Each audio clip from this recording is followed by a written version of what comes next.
வணக்கம் நண்பர்களே. மழையினுடைய நினைவுகளை மழை பெஞ்சிட்டு இருக்கும்போது தானே பேச முடியும். அதனால் இப்போ மழை சோறு அப்படின்னு பெஞ்சிக்கிட்டே இருக்கு. சின்ன வயசில் பார்த்தீங்கன்னா பள்ளிக்கூடத்துக்கு போயிட்டு இருக்கும்போது பாதியில் கூட சில நேரங்களில் விட்டுருவாங்க.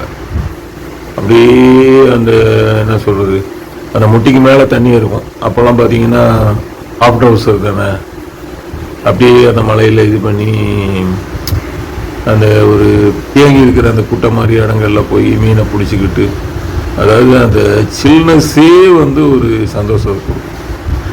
இப்போ எங்கள் இதெல்லாம் பார்த்தீங்கன்னா குடைக்குள் மலைன்ன மாதிரி வீட்டுக்குள்ளே தான் மழை. ஒரு பக்கம் சாக்கை போட்டு, இன்னொரு பக்கம் ஒரு பாத்திரத்தை நிரப்பி வச்சு கட்டு மேலே ஏறி அந்த குத்த வச்சு உட்காந்து, ஆனாலும் ஒரு கஷ்டம் தெரியாது. அதுக்கப்புறம் என்ன செய்வோம் அப்படின்னா, மழைலாம் விட்ட பிற்பாடு 3 நாள் அடர் மழை. ஒரு நேரம்லாம் தீபாவளி டைம்லாம் நல்லா ஞாபகம் இருக்குது. ரஜினிகாந்தோட படிக்காதவன் படம் ரிலீஸ் ஆகும்போதெல்லாம் பார்த்தீங்கன்னா செம்ம மழை. அந்த நேரம்தான் சென்னையில் செம்பரம்பாக்கம் ஏரியெல்லாம் திறந்து விட்டு ஒரு இடத்துல பெரிய பில்டிங்லாம் இடிஞ்சு விழுந்தது. அப்போ என்ன பண்ணோம்னா, மழைலாம் விட்ட பிற்பாடு, அதாவது அரசர் ஊர்வலம் போகிற மாதிரி அந்த மலை காட்சிகளை பார்க்குறதுக்கு. இந்த பெருமழையினால் நிறைய இழப்புகள் இருக்குது. சரிதான், அதை நம்ம கஷ்டப்பட்ட மனசோடு தான் அதை பார்க்கணும். ஆனால் குழந்தைகளுக்கு அந்த இளமை பருவத்தில் அந்த மழை எப்படி இருக்கும்னா, அது மனசில் ஒரு தார் மாதிரி, அது ஒரு அப்பனை என்ன சொல்கிறது, ஒரு பபுள் காமை ஒரு பெஞ்சில் ஒட்டி வச்ச பிச்சு வராதோ அது மாதிரி பசுமை படர்ந்து அந்த நினைவுகள் நம்ம மறக்க முடியாது. அப்போது போவோம், அப்படியே இடுப்பளவு தண்ணியிலையும் நடந்து போவோம், பார்க்குறதுக்கு போவோம். அப்போ நாங்கள் இருக்க ஒரு வீட்டில் பார்த்தோம்னா, அந்த வீட்டில் பக்கத்தில் ஒரு கான்னா பெரிய காவாய் பெருசாக அகலமாக கட்டி விட்ருக்காங்க. அதில் பார்த்தீங்கன்னா அப்போ அந்த அடையாறு நல்ல வெள்ளம், அது ஒரு சேதாப்பேட்டை, அதில் ஒரு பெரிய பாலம் உண்டு. அதிலெல்லாம் தண்ணி பிச்சுக்கிட்டு பக்கத்தில் உள்ள குடிசையெல்லாம் இதாகி, எங்கள் இதில் என்னென்னா அந்த பெரிய இது வழியாக என்னெல்லாமோ வெடிச்சாமா, பீரோ, ஆடு மாடுன்னு எல்லாம் அடிச்சுட்டு போகுது. அப்போது நாங்கள் இடத்த காலி பண்ணி தண்ணி வந்த உடனே மேடான பகுதியை இது பண்ணி ஓடுறோம். அது ஞாபகம் இருக்குது.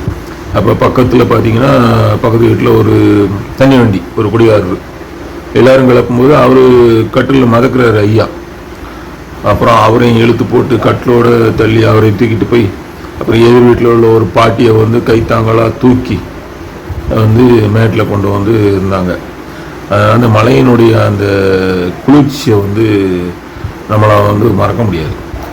அது இன்னும் ஞாபகப்படுத்திக்கிட்டே இருக்கும். இந்த மலையினுடைய ஞாபகங்கள் எப்போ நம்மளுக்கு அதிகமாக வரும் அப்படின்னா, அந்த மழை வராத நேரம், வறட்சியான கோடை நேரங்களில் தான் மலையினுடைய ஞாபகம் வரும். அதனால் நமக்கு பொதுவாக கடவுளுடைய வேண்டுதல் எப்படி இருக்கணும்னா, கடவுளே மழையை ஓரளவோடு நிறுத்திக்க, சரி ஒரு 60% நிறுத்திக்க, பெரிய பாதிப்போடு கொடுத்துடாத. ஏன்னா வசதி படித்தவங்க மலையிலேருந்து எப்படின்னு தப்பிச்சிருவாங்க. ஆனால் கஷ்டப்பட்டவங்க, அன்றாட ஜீவனத்தில் உள்ளவங்க, இன்னும் சொல்லப்போனால் பிளாட்ஃபாரத்தில் உள்ளவங்க, வாழ்வாதாரமே இல்லாதவங்க, வீடு இல்லாதவங்க எங்கேயே ஒதுங்குவாங்க. அந்த ஒரு பார்த்திபனோட ஒரு படம் ஞாபகம் வருது. அப்படி நடந்து வரும்போது அவருடைய பழைய காதலியை பார்ப்பார். மழையில் நனைஞ்சிக்கிட்டு சாதம் கொடுக்கும்போது அந்த தட்டில் மழை தண்ணியை பிடிச்சி குடிக்கிற மாதிரி, அந்த மாதிரி இது வாழ்க்கை நடத்துகிறவங்களாம் எத்தனை பேர் இருக்காங்க. அதனால் அவங்களையும் கொஞ்சம் காப்பாற்றி வைக்கணும் இல்லையா. அதனால் மறக்க முடியாத நினைவுகள் எத்தனையோ விதமாக மலையில் வரலாம். இது எப்படின்னா, ட்ரெயினில் குளிர் பிரதேசத்துலேயோ இல்லையோ ஒரு ஒரு குளிர்சான டைமில், ஒரு ஈவினிங் டைமில் போயிட்டு இருக்கும்போது ஜில்லுன்னு காற்று முகத்தில் மோதும்போது அப்படி சாஞ்சு அப்படி ஓரமாக அந்த ஜன்னல் கம்பியில் கன்னத்தை கொடுப்போம். கன்னத்தை வச்சு அப்படியே பார்த்துக்கிட்டே வருவோம். அந்த குளிர் எதை மெயினாக பிடிச்சி தாக்கும் அப்படின்னா, கண்ணை தான் தாக்கும். அந்த கண்ணில் இருந்து தான் குளிர் வந்து இன்னும் சொல்ல போனால் இதயத்துக்கு போகணும். அதே மாதிரி தான் மலை காட்சிகள் வந்து கண்ணிலேருந்து பதியாகி தான் அந்த இதயத்தில் போய் படர்ந்து அப்படியே அந்த நமக்கு அப்படி தானே. நம்ம போய் எங்கள் சில நேரங்களில் எங்கள் இமயமலையை போய் எங்கே ரசிக்க, ஆல்ப்ஸ் மலையை போய் எங்கே ரசிக்க, நயகரா வீழ்ச்சியை போய் எங்கே பார்க்குறேன். கொஞ்சம் போனால் அந்த குற்றாலத்தில் போய் 5 அருவியும் பழைய அருவியும் அதையும் போய் பார்ப்போம். சென்னைன்னா அதை சுற்றி உள்ள மெரினா பீச்சு அப்படி இப்படின்னு பார்ப்போம். அப்போ நம்மளுக்கு வந்து மலைக்காட்சிகள் தான் ஒரு பெரிய வரப்பிரசாதம், கடவுள் கொடுத்த வரப்பிரசாதம்னு சொல்லப்போனால் கிஃப்ட்டுன்னு கொட்டா நமக்கும் குழந்தைகளுக்கும் மலைக்காட்சிகள்.